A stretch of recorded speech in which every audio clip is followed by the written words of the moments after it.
Tensión en el Caribe. Nicolás Maduro ordenó un despliegue militar.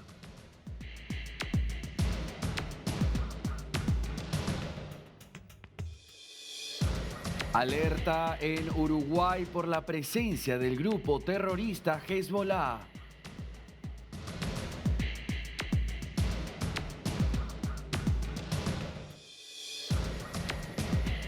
Cuenta regresiva para las elecciones en Chile.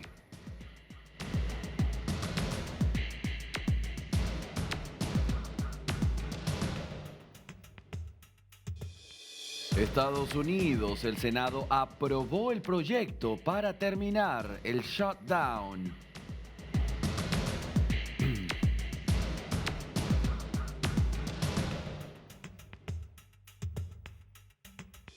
Santilli juró como ministro del Interior de la Argentina.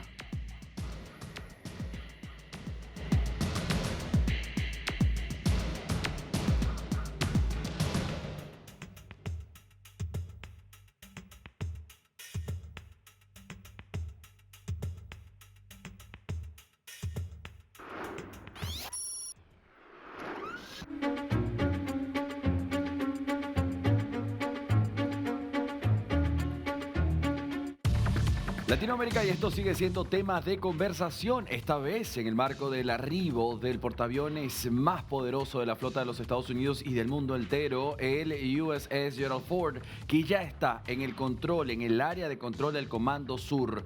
Y esto, por supuesto, ha traído como consecuencia que desde Venezuela haya reacciones. ¿Cuáles? Nicolás Maduro hoy ha hablado, por un lado, en contra de Donald Trump, y por el otro hace un llamado a una huelga. Permítame y le muestro ambos momentos. El primero.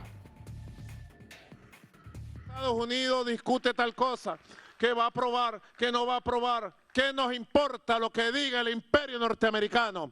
Ni su presidente ni su Congreso. Si en Venezuela y en América del Sur estamos decididos a ser libres. Que hablen y discutan lo que quieran. Nadie nos quitará la libertad. Nadie nos quitará la paz y la independencia del país. Nadie es nadie. Tenga el apellido que tenga, llámese como se llame. Nadie le quitará a Venezuela la gloria de esta libertad conquistada a sangre y fuego. Rumbo a las elecciones del 23 de noviembre. Poder Obrero tiene tareas organizativas. A la carga, a la batalla. Sí, por supuesto, este es el mismo personaje que tiene el mismo, que cambió el discurso. Es decir, este ya no es el discurso del intento de inglés fallido con el Just Peace, Not War, Peace, Peace Forever. ¿Recuerda usted? Bien, es este mismo. Ha cambiado, por supuesto, el tono, la intención de este discurso ahora. Por supuesto, en medio del arribo, ¿sí?, de este portaaviones, como se había prometido desde los Estados Unidos, ahora Nicolás Maduro ordena un despliegue militar a lo largo y ancho del país. ¿Y qué es lo que podemos observar en el comportamiento de Venezuela ante la reacción de este operativo, magno operativo contra antinarcóticos desde los Estados Unidos y hacia Venezuela, Colombia, en el Mar Caribe, muy cerca de territorio venezolano?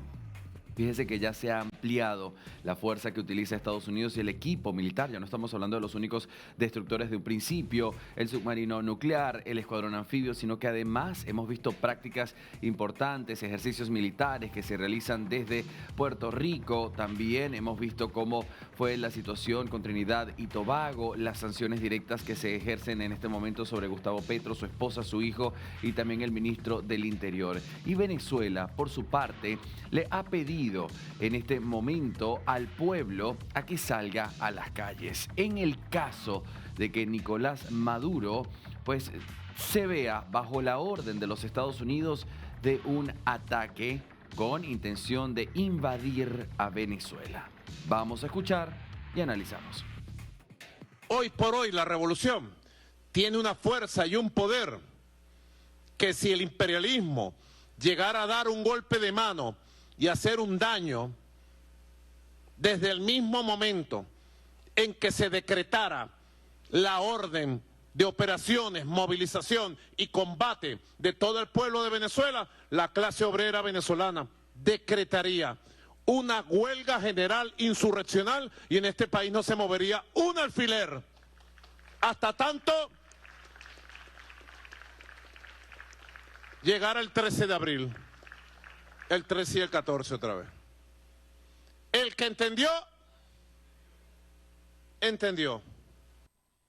Bueno, para América Latina, es decir, aquella audiencia que hoy nos escucha que no es venezolana, permítame le dibujo un poco esas últimas frases del que entendió, entendió, nos remonta al año 2022 con el intento de golpe de Estado, el intento de golpe fallido a Hugo Rafael Chávez Frías, y esto por parte de las fuerzas opositoras de ese momento, en la lamentable situación. Esto es lo que Nicolás Maduro hoy hace la analogía, ¿no? Comparar lo ocurrido en el año 2002 en contra de Hugo Rafael Chávez Frías y en este caso que es lo que ellos describen, que Estados Unidos está evaluando una invasión, está realizando estas amenazas para una invasión a Venezuela. Venezuela no es el objetivo principal de los Estados Unidos, es Nicolás Maduro el principal objetivo de los Estados Unidos. Tanto es así que ha sido una secuencia la que Estados Unidos ha seguido. Le han ofrecido 50 millones de dólares. Esto es una suma que hay que entender, nunca se vio por nadie más en la historia de los Estados Unidos, ni siquiera por Osama Bin Laden. Hay otros que desde ya hablan que Nicolás Maduro hoy representa a la Al-Qaeda latinoamericana. Imagínense usted esta situación. Bien, ofrecen los 50 millones de dólares, 25 millones de dólares por Diosdado Cabello, quien hoy funge como el ministro de Interior, Justicia y Paz de Venezuela, el número 2 del chavismo. También por Vladimir Padrino López, quien funge como el ministro de Defensa de la República Bolivariana de Venezuela, por quien ofrecen también 15 millones de dólares. Información que conduzca a su captura y o detención. Ahora, después que se hace esta oferta, se declara, recuerde usted, Estados Unidos declara al Cártel de los Soles y al Tren de Aragua como organizaciones narcocriminales terroristas a nivel internacional, y a esto se suma una lista de países de América Latina.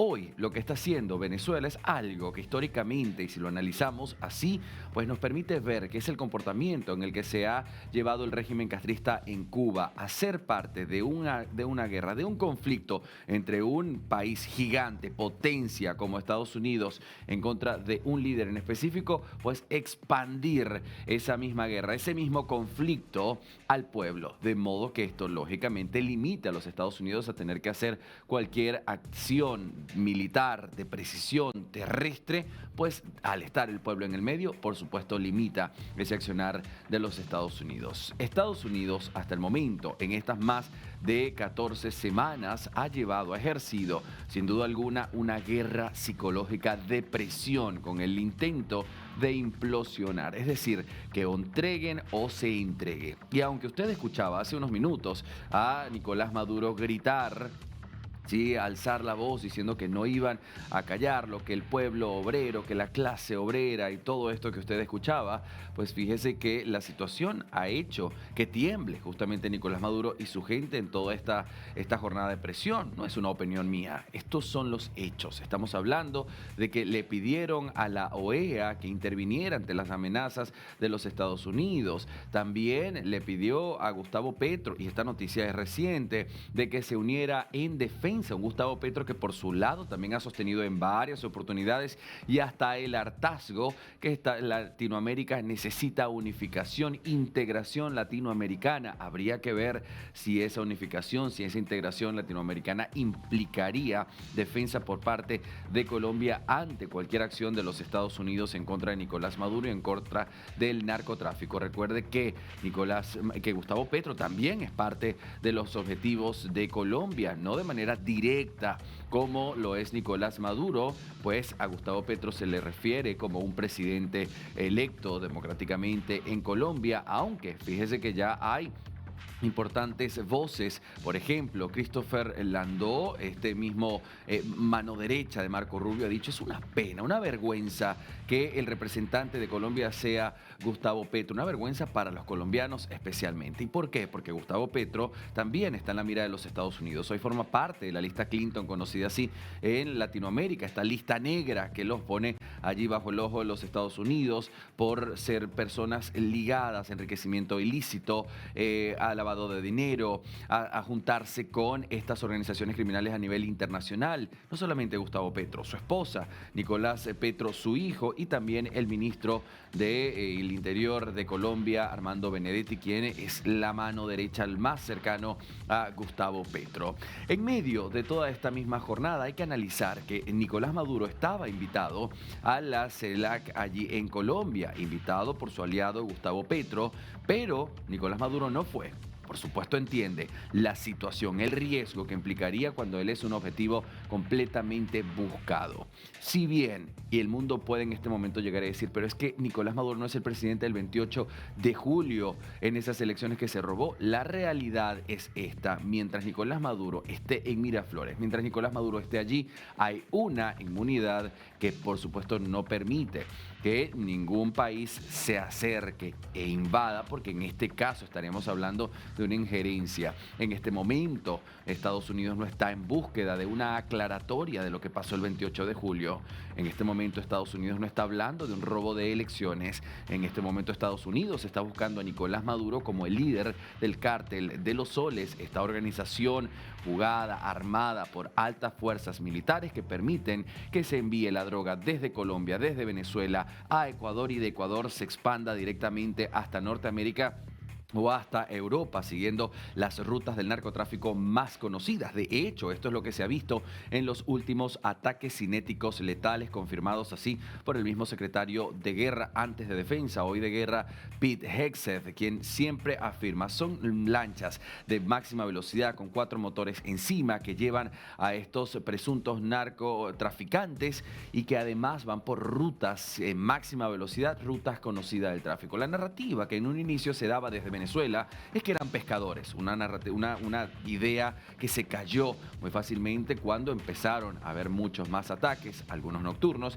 y por supuesto videos mostraron en algún momento cómo quedaba la droga, ¿sí?, esparcida ahí directamente en el océano. Hoy, un Donald Trump que ha dicho: vamos inclusive a atacar por tierra, y sigue la presión política, geopolítica. Vamos a hablar también del mensaje que deja el portaaviones más grande, el USS Gerald Ford, a Rusia, a China. Una China y una Rusia que desde Chávez, no de Nicolás Maduro, desde Chávez han sido aliadas de Venezuela. Recuerda que Hugo Rafael Chávez Frías es una historia distinta a Nicolás Maduro, pues este logró conseguir que países como Rusia, que países como China, que países como Irán le hicieran negocios y por supuesto cambiar de bando. Esto es lo que ha hoy puesto entre una ceja y la otra de los Estados Unidos, el evitar estas relaciones pues con Irán. Tenemos que hablar después, posteriormente, de organizaciones como Hezbollah, y esto también lo decía la misma María Corina Machado. Otros analistas comienzan a decir que limpiar a Venezuela requeriría de unos 5 a 7 años. Entonces la situación que aparece hoy en el mapa del país caribeño lleva mucho más tiempo del que mucha gente estaba pensando. Y aunque muchos venezolanos, y esto uno basta leerlo en las redes sociales, siempre está pensando o diciendo: ¿por qué no hay un ataque? ¿Por qué no hay una acción en este momento? Porque el movimiento que hace Estados Unidos es por otros, es de diferentes maneras, no solamente con este ataque frontal. Es decir, mostrar todo este equipo lleva a cabo una operación de guerra psicológica que vaya a servido. Yo se lo decía, me envían mensaje, una carta a Colombia en la ausencia de Nicolás Maduro pidiendo, denunciando las amenazas de los Estados Unidos. Entonces, por supuesto, hay un miedo dentro del territorio. Hoy un despliegue y una amenaza de una milicia bolivariana armada para defender volver al país, por aire, por tierra y por mar de ser necesario. ¿Cómo va a accionar Estados Unidos en los próximos días? Muchos decían que las acciones de los Estados Unidos se venían viendo lentas por el cierre de gobierno, porque la mirada estaba puesta en cómo se iba a usar todo este dinero, el dinero que obviamente hay que pagarles a quienes están a bordo de todo este despliegue militar en aguas internacionales. Hoy, Latinoamérica ya se ha abierto el gobierno en federal, ya se reinicia la situación. Entonces veremos cuál es el siguiente paso de Estados Unidos y, lógicamente, el siguiente paso de Venezuela.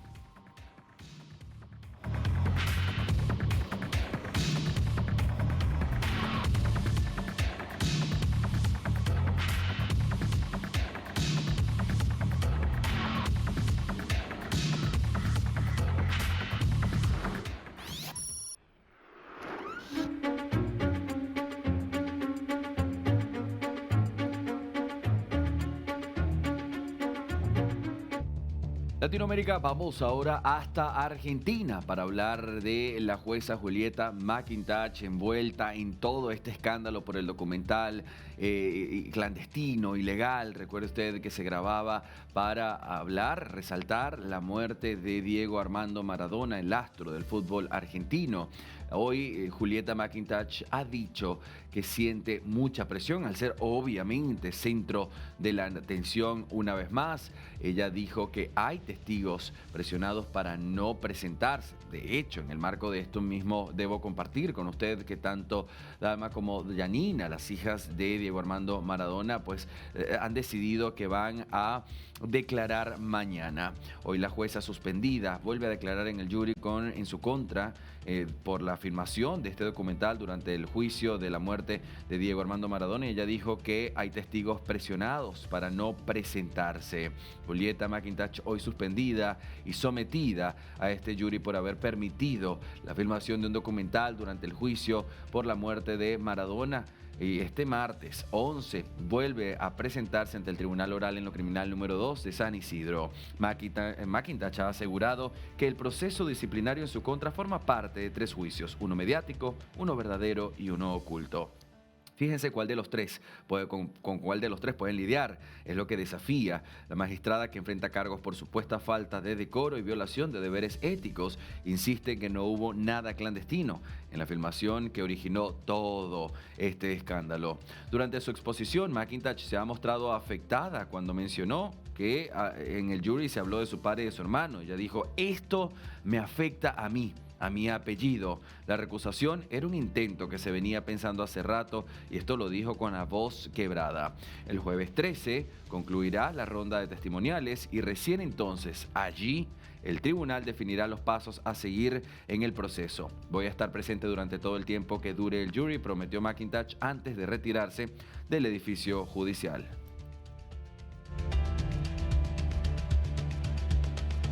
Respecto del día de hoy, me llama poderosamente la atención que el primero que declaraba era mi colega, era Maximiliano Saborino. Mintió. Esto fue controvertido con la declaración de Laura Minisi, que era la secretaria que estaba presente en el tribunal el día del juicio. Se le está haciendo una denuncia por falso testimonio, agravado porque es en causa criminal, y pareciera nadie hacerse eco de esto. Tal es así, tanta contradicción tuvo y tanta mentira hubo, que cuando llegó el turno de mi colega de declarar, la desistieron. Y no pudo prestar versión la tercera integrante del tribunal, que hubiera aclarado la verdad. Y la verdad es que la Cámara la conocían todos, la vieron todos, la permitieron todos. No había nada oculto ni clandestino. Yo no participé de un documental. Yo di una entrevista vinculada a un proyecto creativo de alguien que es un tercero ajeno a mí. Y hasta ahí llegó mi intervención. ¿Qué le diría a la familia Maradona? No, ya hablé con la familia Maradona en las audiencias de mediación en reiteradas oportunidades. Le pido 1000 disculpas, lo que menos yo quería era generarles un daño. ¿Al pueblo argentino qué le diría? Es un montón hablarle al pueblo argentino en este momento. Yo solo sé que cumplí mi función de jueza y que lo único que quería era que se hiciera justicia. Y nunca jamás imaginé que esto podía llegar a ser distorsionado y generado para anular un debate.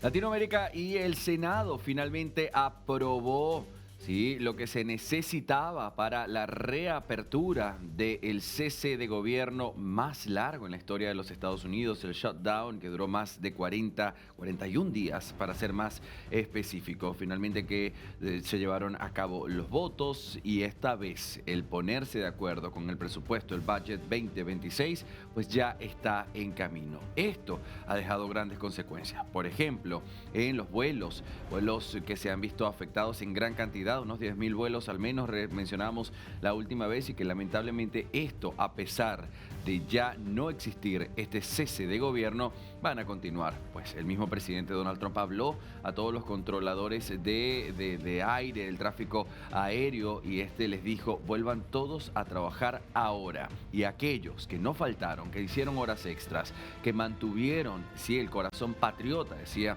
el mismo presidente de los Estados Unidos, estos por persona van a recibir un bono de $10.000 por haber trabajado. Y aquellos que no, vuelvan a sus labores.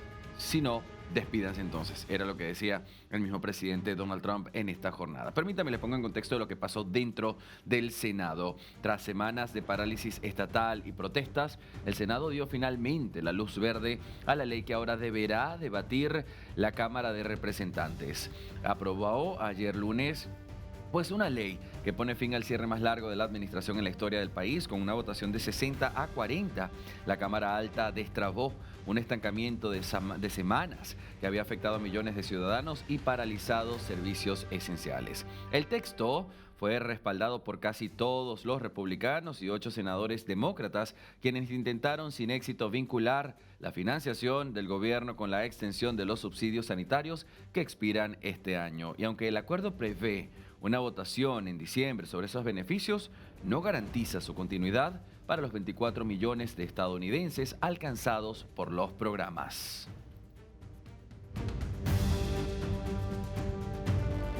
Deal we're talking about, but if it's a deal I heard about, that's certainly, they want to change the deal a little bit, but I would say so. I think based on everything I'm hearing, they haven't changed anything, and we have support from enough Democrats, and we're going to be opening up our country. It's too bad it was closed, but we'll be opening up our country very quickly. President, that deal does reverse the mass firings your administration put through during the shutdown. Did you sign off on that, and will you abide by that if this passes? Well, I will be. I'll abide by the deal. The deal is very good. I hope that we're going to be able to have a health care where Lindsay and I were discussing it, Jim and I were discussing it, and Katie, we discussed it.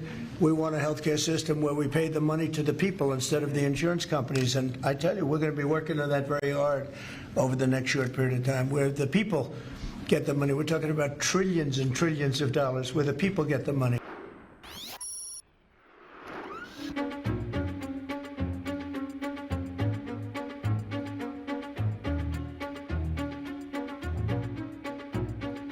Latinoamérica, y este domingo, fecha importante para Chile. Ya ayer culmina el debate presidencial que deja a Janet Jara y también a Kast como los favoritos, después de un debate que se centró en educación, en seguridad, en salud, y que además llevará a unos casi 16 millones de chilenos a las urnas este domingo 16 para votar por un nuevo presidente o presidenta. La pregunta es, ¿se quedará alguien con la misma idea de Gabriel Boric o darán un giro? Hay uno independiente en este momento que dice no ser ni de una extrema ni de la otra, o será alguien de la derecha. Todo esto lo veremos en este domingo, que desde ya también deja la apertura, una posibilidad a una segunda vuelta, un balotaje, y esto se llevaría a cabo en diciembre.